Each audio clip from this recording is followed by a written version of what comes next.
আজ একটা নতুন দিনের শুরু। রেডি টেডি হয়ে বেরিয়ে পড়েছি, উঠে পড়েছি টোটোতে, যাচ্ছি একটা বিশেষ কাজে। হ্যাঁ, একটু পরে সেটাই আপনাদের সাথে শেয়ার করব। টোটোয় বসে পড়েছি, চলছি। আমি এখন যাচ্ছি একটা প্রতিবন্ধী স্কুলে। ঠিকই শুনেছেন, সুচেতনা আবাসিক প্রতিবন্ধী স্কুল। এটা দক্ষিণ দিনাজপুর জেলার গঙ্গারামপুরে অবস্থিত। পৌঁছে গেছি ঠিক স্কুলের সামনে।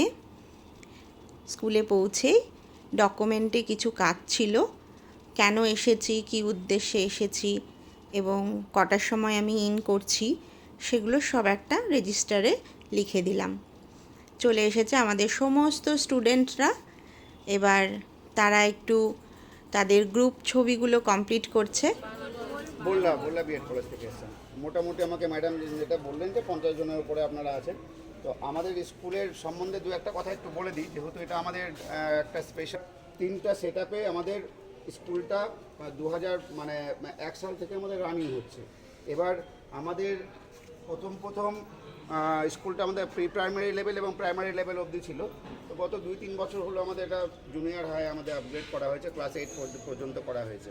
তো এখন যেটা ক্লাস রয়েছে ক্লাস 1 থেকে 8, মানে কটা ক্লাস হলো? 8টা ক্লাস। এবার এই 8টা ক্লাসে আমাদের নিচের সেটআপ, গ্রাউন্ড ফ্লোরের যে সেটআপ। হ্যাঁ, এতক্ষণ স্যারের মুখ থেকে স্কুল সম্বন্ধে কিছু কথা আপনারা জেনে নিলেন। এখানে এসেছে আমাদের ছাত্রছাত্রীরা। তারা শিক্ষকতা পেশার সঙ্গে যুক্ত হতে চায় এবং একটি বিএড কলেজের তারা ছাত্র এবং ছাত্রী। তো তাদের এখানে দেখানো হচ্ছে যে কিভাবে বিশেষ ক্ষমতা সম্পন্ন এই ছাত্রছাত্রীরা কিভাবে শিক্ষা গ্রহণ করে থাকে। ওরা এখন যে ক্লাস 2, তো এখন ওরা সংখ্যা লিখে ছোট ছোট যোগ্য গুণবাক শিখছে আর কি। কিন্তু প্রথমে হচ্ছে যে একটা মেয়ে আছে, ও সবই শিখেছে কিন্তু আজকে আসতে পারেনি ওর যে কোনো কারণে। এরা হচ্ছে সংখ্যাটা এখন এই সমস্ত ছেলেমেয়েরা চোখে দেখতে পায় না, তাই স্যার তাদের কিভাবে পড়াচ্ছিলেন সেগুলোই দেখাচ্ছেন।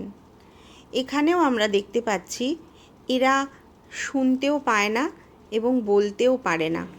বিশেষ কিছু যন্ত্রের সাহায্যে তাদের শেখানো হচ্ছে।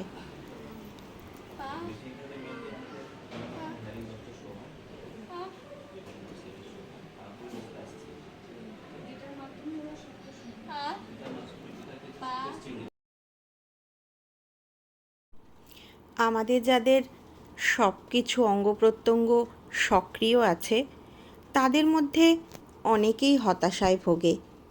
আমার এটা কম, আমার এটা আরেকটু ভালো হলে ভালো হতো, আর একটু বেশি পেলে সুন্দর হতো। কিন্তু এদের দেখুন, এরা কত সুন্দরভাবে নিজেদের অক্ষমতাগুলোকে সক্ষমতায় পরিণত করছে। আর এই সব শিক্ষকদের কুর্নিশ জানাই। তাদের এই অক্লান্ত পরিশ্রমে এরা হয়ে উঠেছে এক একজন দক্ষ। এত সুন্দরভাবে আমাকে ঘরের দেখার সাথে সাথে প্রণাম জানাচ্ছে, মনটা ভরে উঠল।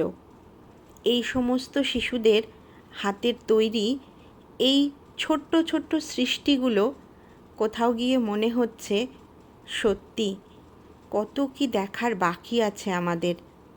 যারা কিনা ঠিকঠাক করে সক্ষম নয়, তাদের মনের আলোয় তারা তৈরি করে চলেছে এক একটি নতুন সৃষ্টি।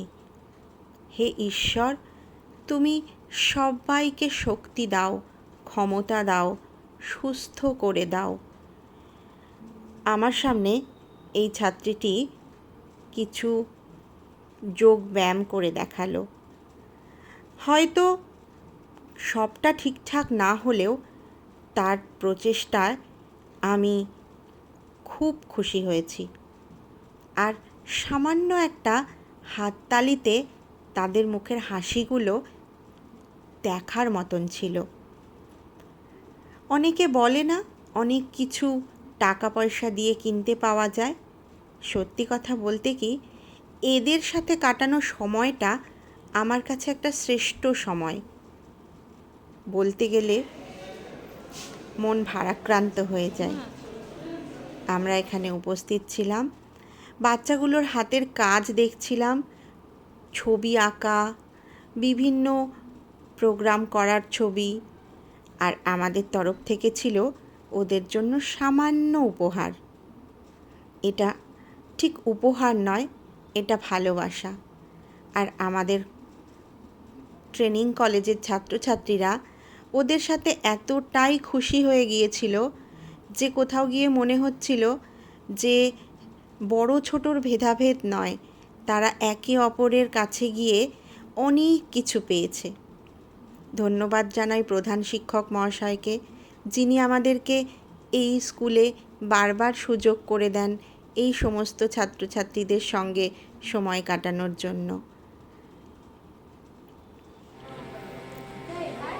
সবার সামনে আমাদের ছোট্ট একটা নিবেদন, বাচ্চাগুলোকে আমাদের তরফ থেকে যদি সামান্য কিছু আনন্দ দেওয়া যায়, তারই প্রচেষ্টায় আমাদের ছাত্রছাত্রীরা, সহযোগে শিক্ষিকাও আছেন।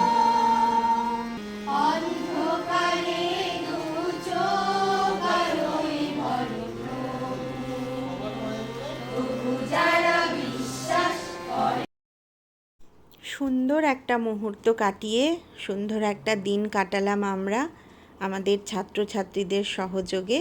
এবার আমাদের ঘরে ফেরার পালা। সমস্ত ছাত্রছাত্রীদের নিয়ে কিছু স্মৃতি ফোনবন্দি করে রেখে দিলাম ছবিতে। তাদের হয়তো কাজে লাগবে, তাদের কোনো কাজ কমপ্লিট করতে, আর আমার স্মৃতি কোঠায় থেকে যাবে আমাদের একটা সুন্দর দিন হিসেবে। ভালো থেকো সেই সব শিশুরা যাদের কাছে আমরা আজ ছিলাম, ভালো থাকুক আমার ছাত্রছাত্রীরা।